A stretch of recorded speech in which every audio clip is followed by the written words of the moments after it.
कि भैया जो हमारे जो तीर्थ हैं उनको सिर्फ एक आस्था का केंद्र रहने दो, उनको एक पिकनिक स्पॉट मत बनाओ। भर गए हृदय छल कपट से, तीर्थाटन एक व्यवसाय हुआ, बढ़ गया क्रोध शायद प्रलयंकर का, तभी तो उसका त्रिनेत्र खुला। पर आज की डेट में इतना पलायन हो चुका है कि गाँवों की स्थितियां बहुत खराब हैं। कुंद पड़ चुकी उन यादों को आज फिर से जगाने आया हूँ, मैं अपने गाँव की खुशबू को इस दिल में संजोने आया हूँ। केदारनाथ आपदा का जो हुआ था तो उस समय एक पोएम लिखी थी मैंने, हाहाकार मचा शिखरों पर, प्राणों का संहार हुआ, आज हमारी पावन भूमि पर प्रलय से चित्कार हुआ। जो महर्षि वाल्मीकि ने जो है जो पहली कविता लिखी थी तो वो भी दर्द से ही निकली थी, तो दर्द और कविताओं का सीधा संबंध है। अविराम बढ़ो प्रगति पथ पर, कुंठाओं में ना त्रस्त रहो, ज्यों समय निरंतर बहता है, नदी की जल की मानिंद बहो। नमस्कार, आप देख रहे हैं न्यूज नेत्र और मैं हूं भारती आनंद। हमारे प्रेरणा शोध इस खास सेगमेंट में सभी दर्शकों का बहुत बहुत स्वागत है। हमारे स्टूडियो में आज हैं डॉक्टर प्रशांत ममगाई। डॉक्टर साहब, आपका कार्यक्रम में बहुत बहुत स्वागत है। नमस्कार, बहुत बहुत धन्यवाद आपका। जी, दर्शकों आपको बता दें कि डॉक्टर प्रशांत ममगाई व्यावसायिक तौर से डॉक्टर हैं, आयुर्वेदिक फिजिशियन हैं, लेकिन हृदय उनका कवि है। तो आइए उनसे बातचीत करते हैं। डॉक्टर साहब, जैसे कि मैंने कहा कि आप व्यवसाय अगर आपका देखते हैं तो आप एक डॉक्टर हैं, और उसके अलावा आपका जो हृदय है, आपका जो मन है, वहाँ कविताओं का एक भराव है, या कविताएं निकलती हैं बहुत ज्यादा। तो क्या लगता है आपको अपनी कविताओं के बारे में? मैम, मैंने जो है बचपन से ही जो है मेरे को कविताएं लिखने का थोड़ा एक प्रेरणा रही मन में। बचपन से ही लिखना शुरू कर दिया था। जब मैं 6-7 साल की उम्र में रहूँगा तो थोड़ा एक कह सकते हैं कि थोड़ा एक संवेदनशील जो है, थोड़ा हृदय रहा शुरू से। कई चीज़ें मतलब मैं ऑब्जर्व करता था समाज में या देखता था, तो मेरे को उन चीज़ों से कई बार ऐसी मतलब प्रेरणा मिलती थी, और वो एक कविता के रूप में जो है मैं व्यक्त करने की कोशिश करता था। तो बचपन से ही मतलब थोड़ा थोड़ा लिखता रहा, और धीरे धीरे करके ये पता ही नहीं चला, ये सफ़र में जो है बहुत सारी पोएम मैंने लिखी। लेकिन मैंने ये मेरा एक व्यक्तिगत शौक रहा, जो मैंने कभी इसको मतलब किसी प्लेटफॉर्म या उसमें नहीं किया। अपना पैशन तो मतलब मेडिकल के प्रोफेशन की तरफ था, लेकिन एक आदमी का एक अपना व्यक्तिगत पहलू भी होता है कि भाई वो जो है समाज से किन किन चीज़ों से उसको इंस्पिरेशन मिलती है। तो मैंने जब समाज में कई चीज़ें देखता था या जीवन के ऊपर कभी कोई विचार करता था, तो कई बार जो है वो कविता के छंद के रूप में लिखने को जो है मिल जाता था। तो ऐसे ही जो है अपनी शुरुआत हुई। बिल्कुल, तो ये बहुत अच्छी शुरुआत आपकी हुई, और हम चाहेंगे कि बाकी बातें करने से पहले हम आपकी कविता जरूर सुने। तो एक पोएम है, मैं आपको वो सुना देता हूँ। बिल्कुल। उस पोएम का जो शीर्षक है वो है वो। तो ये थोड़ा क्या बात है? जो है एक वो है। तो जो कविता के बोल हैं इस प्रकार से हैं। हंसती हुई वो आंख उसकी जैसे खुशी का ताल बनी है, हंसती हुई वो आंख उसकी जैसे खुशी का ताल बनी है, माथे पर बिखरी जुल्फें उसकी हर दिल पर सवाल बनी है, चमक रही जो काया उसकी चांदनी सी आभा लिए है, मानो मंदिर की देहरी पर जल रहे हजारों दिए हैं, चेहरे पर बदलती रेखाएं, चेहरे पर बदलती रेखाएं, भावों की सुंदर परिभाषा, भीगी सी हंसी में लिपटी हुई सुंदर सुखद जीवन की आशा, उसके लबों से निकले शब्द, उसके लबों से निकले शब्द दिल का हर एक तार बजाएं, विश्वास से भरा हुआ चेहरा मेरे दिल को खींच ले जाए, अगर बने वो मेरी प्रेरणा, अगर बने वो मेरी प्रेरणा, तारे भी मैं तोड़ कर ले आऊं, उसके हर कदम के नीचे मैं कुछ प्यार के सपने बिछाऊं, अब लाखों सपनों में मेरे, अब लाखों स्वप्नों में मेरे, अंतिम सत्य का स्वप्न वही है,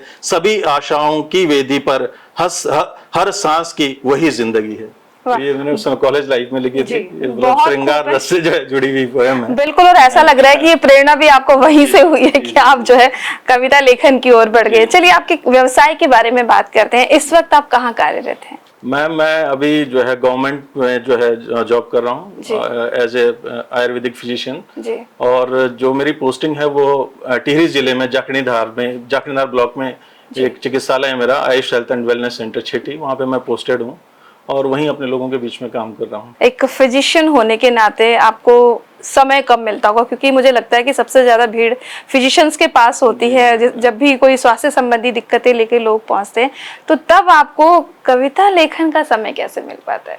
मैम, अब आपको मतलब टू बी फ्रैंकली बोलूंगा कि भाई अब तो इतना ज्यादा समय नहीं मिल पाता, लेकिन फिर भी ऐसा होता है कि भाई अब एक चाहे फिजिशियन ही हो वहाँ पे, मतलब पहाड़ों में थोड़ी समस्याएं भी हैं, तो मतलब हमें थोड़ा वहाँ पे टाइमिंग का भी रहता है कि वहाँ पे मरीज का कोई टाइम नहीं होता, कभी रात में इमरजेंसी सर्विसेज भी देनी पड़ती हैं अपनी ओपीडी के अलावा भी। लेकिन ये है कि भाई आदमी व्यक्तिगत जीवन में तो एक आदमी का व्यक्तिगत जो पार्ट हो तो हमेशा ही रहता है। तो तब भी जब कई घटनाएं ऐसी मैं देख लेता हूँ तो उस दौरान जो है अगर कुछ ऐसा इम्पल्स है तो मतलब मेरे को लिखने का मन करता है, तो मतलब मुझे ज्यादा टाइम नहीं लगता। फिर अगर बाई चांस ऐसा है तो मुझे 10-15 मिनट अगर मिल जाए तो मैं उसी में उन भावनाओं को अपना उतार के रख लेता हूँ। तो बस वही जो है उसमें जो समय मिलता है तो उस बीच बीच में मैं लिख लेता हूँ। और आपने कहा कि आपको जब भी कोई चीज क्लिक कर जाती है या कोई घटनाक्रम आपके दिमाग में आता है तो आप लिख लेते हैं। तो क्यों ना किसी घटनाक्रम से रिलेटेड कोई कविता आप हमारे दर्शकों को सुना दीजिए। 2013 का मुझे ध्यान है, तब मेरी पोस्टिंग वहीं पे थी। उस समय आपने देखा होगा, समय जो है केदारनाथ आपदा का जो हुआ था, तो उस समय जब वो सब चीजें मैंने मीडिया में या फिर हमारे सामने भी घटी, क्योंकि वहाँ सब जगह पहाड़ में तो सब जगह उससे इफेक्ट हुई थी, तो उस समय एक पोएम लिखी थी मैंने प्रलय करके, तो वो मैं आपको सुना देता हूँ। जी बिल्कुल। जी। हाहाकार मचा शिखरों पर, हाहाकार मचा शिखरों पर, प्राणों का संहार हुआ, आज हमारी पावन भूमि पर प्रलय से चित्कार हुआ। हार गए न जाने कितने जीवन, कितने बचपन लीन गए, कितने हाथ छूटे भंवर में, कितनों के अपने छीन लिए। भय आंसू से भरी आंखें हैं, भय आंसू से भरी आंखें हैं, प्रलय की तस्वीरें हैं। उसमें कई लोग आ रहे थे जो है जिनसे हम मिल रहे थे, तो मतलब इतने डरे हुए थे कि वो व्यक्त भी नहीं कर सकते कि हम वहाँ क्या देख के आए। तो उसी पे भय आंसू से भरी आंखें हैं, प्रलय की तस्वीरें हैं, खंडरों में दब गई आज ना जाने कितनी तकदीरें हैं। गम से आकंठ मेरा पहाड़, गम से आकंठ मेरा पहाड़, आज पहाड़ महसूस हुआ, माता तुल्य निर्मल नदियों से आज भय महसूस हुआ।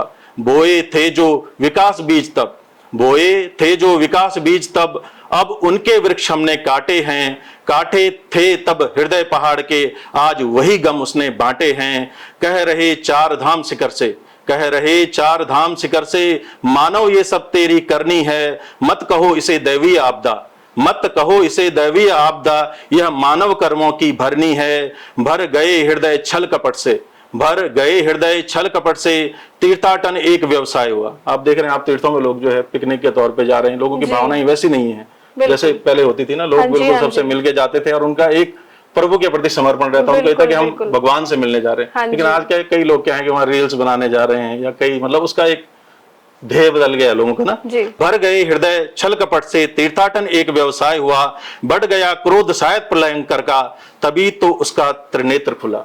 तो वो जो शिवजी का तीसरा नेत्र खुला उस समय, उसने जो है कई जीवन ले लिए, मतलब लीन हो गए। लेकिन एक मैसेज भी गया कि भैया जो हमारे जो तीर्थ हैं उनको सिर्फ एक आस्था का केंद्र रहने दो, उनको एक पिकनिक स्पॉट मत बनाओ। बिल्कुल। और आपकी जो ये बात है वो बिल्कुल एक कटु सत्य को उद्घाटित करती हुई आपकी कविता है, मार्मिक भी है। तो आप मेरे ख्याल से आप फेसबुक पेज पर भी लिखते हैं। जी मैम, हाँ, एक छोटा सा पेज है मेरा फेसबुक पे, शब्दों की संवेदना करके। जी। जैसा नाम ही है कि मतलब मुझे जो संवेदना मुझे महसूस होती है मैं उसी को जो उतारता हूँ। मेरी ज्यादातर पोएमें संवेदना से ही रिलेटेड होती हैं कि भाई जो मेरे को जैसा महसूस होता है तो उस पे मैं लिखता हूँ फेसबुक। जी वाकई। और कॉलेज के टाइम में कभी आपने कोई कविता लिखी हो? कॉलेज के टाइम पे मैम एक तो वही थी जिससे मैंने शुरुआत करी थी आपकी, एक जिंदगी के ऊपर करके मैंने लिखी थी। इसका टाइटल है जिंदगी। जी। वक्त मिलता नहीं जिंदगी तेरे जंजालों से, वक्त मिलता नहीं जिंदगी तेरे जंजालों से, हर वक्त उलझा रहता हूँ कई सवालों से, ना फुर्सत रही दो पल खुद को जी लूं मैं, ना फुर्सत रही दो पल खुद को जी लूं मैं, ना मौका है कुछ पुराने जख्म सीलूं मैं, बस जीता हूँ और इस तरह जीता जाता हूँ, बस जीता हूँ और इस तरह जीता जाता हूँ, कभी नींद से जागता हूँ फिर सो जाता हूँ, है ऐसा सब कुछ फिर भी फंसे बैठा हूँ, है ऐसा सब कुछ फिर भी फंसे बैठा हूँ, जिंदगी तेरे बोझ से हर पल दबे बैठा हूँ, है इंतजार शायद कभी वो मोड़ आएगा, दूसरी तरफ है जो सच वो नजर आएगा, लेता हूँ अपने जवाब बहुत सारे सवालों से, लेता हूँ अपने जवाब बहुत सारे सवालों से, वक्त मिलता नहीं जिंदगी तेरे जंजालों से। तो आपने जैसे कहा कि आपकी जितनी भी कविताएं हैं किसी न किसी संवेदना पे आधारित है, कोई घटनाक्रम है, कोई ना कोई चीज आपको झकझोरती है। मैं इस समय की बात करूंगी, वर्तमान समय में कोई ऐसी चीज जो आपको व्यथित करती है और आपका मन करता है कि मैं इस पर कुछ कर डालूं। जी मैम, मुझे सबसे ज्यादा व्यथित ये करता है क्योंकि मेरे को 13-14 साल हो गए पहाड़ों में काम करते हुए। तो जब मैं पहाड़ों के गांवों को देखता हूँ ना, जो वो पलायन की जब वो मार झेल रहे हैं, उन खंडरों को देखता हूँ जहाँ पे कभी कितनी आबादी लोगों की हुआ करती थी, लोग अपने गांवों से कितना जुड़े रहा करते थे, पर आज की डेट में इतना पलायन हो चुका है कि गांवों की स्थितियां बहुत खराब है। मतलब आप ये देखें, हर गांव में मुश्किल से मतलब आबादी का बहुत कम हिस्सा रह गया है। ज्यादातर लोग वहां से पलायन करके, वो चीजें देखता हूँ तो वो भी मेरे को थोड़ा वो करते थे। एक बार मैं अपने गाँव गया, जाने के बाद एक पोएम लिखी थी, तो मैं वो आपको सुना देता हूँ। वो मतलब पलायन से ही इंस्पायर्ड है। शीर्षक है कविता का, वह है मेरा गाँव, है ना। तो इसमें है, कुंद पड़ चुकी उन यादों को, कुंद पड़ चुकी उन यादों को आज फिर से जगाने आया हूँ, कुंद पड़ चुकी उन यादों को आज फिर से जगाने आया हूँ, मैं अपने गाँव की खुशबू को इस दिल में संजोने आया हूँ। भीड़ भाड़ शोरगुल से दूर, भीड़ भाड़ शोरगुल से दूर, सादा स्वच्छ प्राकृतिक जीवन, हर दिन की आपाधापी से दूर, मेहनत कर शरीर ये हर्षित मन, यही असली दर्शन है जीवन का, यही असली दर्शन है जीवन का, खुद को यही समझाने आया हूँ, मैं अपने गांव की खुशबू को इस दिल में संजोने आया हूँ। अनमोल धरोहर है जीवन की, अनमोल धरोहर है जीवन की, यहाँ पर सच्चा जीवन बसता है, मेरे गांव की इस पावन धरती पर हर कोई प्राणी दिल से हंसता है। फिर से उन आदर्शों के खातिर हमें, फिर से उन आदर्शों के खातिर हमें लौटकर उन्हीं गलियारे जाना होगा, पलायन से उजड़े बियाबान गांवों को हमको मिलकर फिर से सजाना होगा। वाह, वास्तव में आपकी ये कविता कुछ ऐसे भी कह रही है कि गांव खाली हो रहे हैं, शहर भारी हो रहे हैं, क्या करूं, कुछ कहा नहीं जाता और कहे बिना चुप रहा नहीं जाता। कुछ ऐसी स्थिति आपकी कविताओं में मुझे लग रहा है कि दिखाई दे रही थी। तो मैं चाहूंगी कि एक और कविता जो आपके मन को ज्यादा पसंद हो, जैसे लगता है ना कि मैं बार बार इस कविता को पढूं या बार बार मैं अपने मित्रों को इस कविताओं को सुनाऊं, तो ऐसी एक कविता भी मैं आपसे सुनना चाहूंगी। एक जीवन पे मैंने लिखी हुई थी, क्योंकि कई बार होता है अप्स एंड डाउन्स लाइफ में आते रहते हैं, कभी आपके अनुकूल चीजें होती हैं, कभी आपके प्रतिकूल चीजें होती हैं।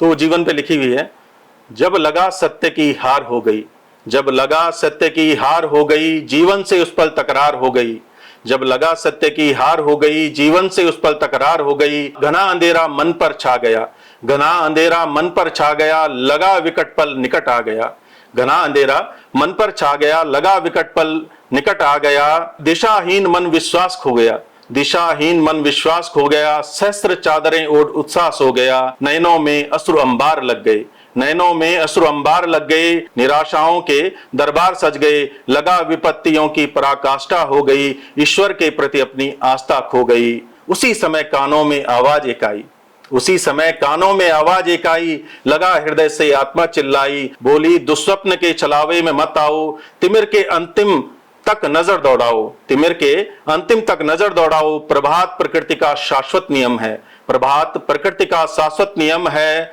अपने अंतर्मन में धैर्य जगाओ, हर रात अंधेरी जब होती है, हर रात अंधेरी जब होती है, उसकी सुबह निकट होती है, हर पल आस्था इम्तिहान लेती है, हर पल आस्था इम्तिहान लेती है, हर मुश्किल ज्ञान देती है, हर मुश्किल ज्ञान देती है, ईश्वर ने ही सुख दुख बनाए, जीवन के लिए रंग सजाए, ईश्वर ने ही सुख दुख बनाए, जीवन के लिए रंग सजाए, हर पल असीम शक्ति रखता है, हर पल असीम शक्ति रखता है, जब चाहे जीवन बदल सकता है। एक छोटी सी घटना भी हो आदमी की जिंदगी में हो जाए तो उससे उसकी पूरी जिंदगी चेंज हो सकती है, अर्श पे भी जा सकता है, फर्श पे भी जा सकता है। बिल्कुल, और आपकी बात एकदम सही है। और पढ़ना चाहेंगे जी? थोड़ा सा 2 लाइन देखिए। हर पल असीम शक्ति रखता है, जब चाहे जीवन बदल सकता है, हर पल को आशाओं से सजाओ, कष्ट में ईश्वर पर विश्वास जगाओ, जितना कष्ट हो उतना ईश्वर पे और अधिक विश्वास करो, यही परीक्षा है ना। हर पल को आशाओं से सजाओ, कष्ट में ईश्वर पर विश्वास जगाओ, विश्वास समय को गति देता है, विश्वास से ही समय को गति मिलती है, समय परिस्थितियां बदल देता है, और जब समय आगे चलता है तो धीरे धीरे आदमी की परिस्थितियां भी बदल जाती हैं। जी बिल्कुल, आपने सही कहा डॉक्टर साहब। और आपकी कविताओं में संवेदनाएं है, दुख है, दर्द है, आपके पेज का नाम भी शब्दों की संवेदना है। तो ये संवेदनाएं और ये दुख का कारण क्या है? और आपने ये भी कहा ना कि एक घटना जो है जीवन बदल देती, तो आपको एक डॉक्टर से कवि में बदलने वाली जो घटना है, जो दर्द है, हम उसके बारे में जानना चाहेंगे। देखिए, वो तो आप खुद भी जो है इतनी अच्छी राइटर हैं, आप खुद भी कविताएं लिखती हैं। जो महर्षि वाल्मीकि ने जो है जो पहली कविता लिखी थी, तो वो भी दर्द से ही निकली थी। तो दर्द और कविताओं का तो सीधा संबंध है। तो उस दर्द के बारे में बता दीजिए आज। दर्द मैम बस यही है, समाज में जो चीजें देखते हैं, जो चीजें इंस्पायर करती हैं, क्योंकि आदमी मेरे हिसाब से देखिए, आदमी की जो सबसे जो वैसी परीक्षा है जीवन में, परीक्षा क्या है? असली परीक्षा तो दर्द ही है, दुख ही है। है ना। जो मतलब आदमी सुखी सुख में रहे तो वो परीक्षा नहीं है ना, वो तो एक किस्म से वह है उसका आदमी जो उसको, लेकिन दुख से ही आदमी सीखता है। आदमी जो है समाज में जब कई चीजें देखता है तो उससे आदमी सीखता है। तो वही है मेरा मतलब, वहीं से जो है मैं जी, तो वो दर्द जो है इस तरह से कविताओं के रूप में जो है मैं उसको लिख लेता हूँ। जी, तो डॉक्टर साहब आपके तो बहुत सारे रूप हैं, आप डॉक्टर हैं, आयुर्वेदिक डॉक्टर हैं, कवि हृदय हैं, पर अगर कोई आपको देख ले तो आपको देख के लगेगा कि आप पहलवान हैं। तो इसके भी कुछ रीजन आप बताएं। रीजन कुछ नहीं है मैम, जो है क्योंकि ये तो खैर जो शरीर है ये तो ईश्वर का दिया हुआ है, बाकी जो हृदय है वो अपनी जगह काम करता है, शरीर अपनी जगह काम करता है, पर्सनैलिटी एक अलग वो है, और एक मानसिक वो अलग जगह है। मानसिक पर्सनैलिटी एक अलग चीज है। जी बिल्कुल, और हम तो चाहते हैं कि आपका जो ये कवि हृदय है, कवि लेखन है, आपका निरंतर बढ़ता रहे। एक आखिरी सवाल आपसे करना चाहूंगी, आज आप न्यूज नेत्र के स्टूडियो में आए हैं और बहुत अच्छे कार्यक्रम में आप आए हैं, आपको कैसा लग रहा है? मैम सबसे पहले तो मैं धन्यवाद देना चाहूंगा, मेरे मित्र भी हैं और मेरे कलीग भी रहे हैं, हम दोनों साथ में, डॉक्टर महेंद्र सिंह राणा जिनका ये जो इसके फाउंडर हैं, तो वो मेरे बहुत अच्छे मित्र रहे। और उनको देखिए ये मेरा बड़ा हिडन टैलेंट है, बहुत कम लोगों को पता है, लेकिन डॉक्टर साहब को पता था, तो डॉक्टर साहब लगातार लगे रहते मुझे कि नहीं प्रशांत तुझे आना है और हम जो है मिलके करेंगे, जो है एक बार तेरी पोएम्स को जो है मैं चाहता हूँ कि मैं अपने प्लेटफॉर्म पे लेके आऊँ, और ये उन्हीं का वह है। और डॉक्टर साहब को मैं देख रहा हूँ जिस हिसाब से वो समाज में जो उनका योगदान है, देखिए आप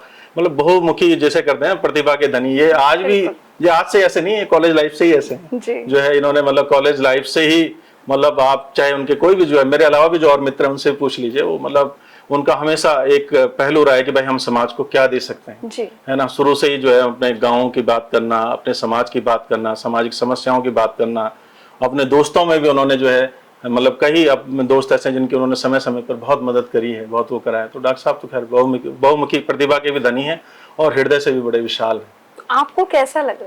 मुझे तो बहुत अच्छा लग रहा है मैम। और आपने सोचा था कि आप न्यूज नेत्र में आने वाले हो? भाई हमने तो उसी दिन सोच लिया था जिस दिन डॉक्टर साहब जो है, डॉक्टर साहब ने लॉन्च किया था न्यूज नेत्रा, और जिस हिसाब से न्यूज नेत्रा काम कर रहा है वो बहुत ही ईमानदार पहल है। और मेरी तो ईश्वर से यही प्रार्थना है कि ये प्लेटफॉर्म उत्तराखंड में एक नई क्रांति लेके आए, हमारी जितनी समस्या हैं उनको उजागर करे, साथ में जो है इसी तरह से जो है प्रेरणाएं जो है इनको बांटता रहे, और दिन दुनी रात चौनी जो है तरक्की करे। तो बिल्कुल डॉक्टर साहब, और हम ये भी चाहेंगे कि आप मित्रता से संबंधित कोई कविता अगर आपके पास है तो आप जरूर वो भी सुना दीजिए। जी मैं देखता हूँ जी।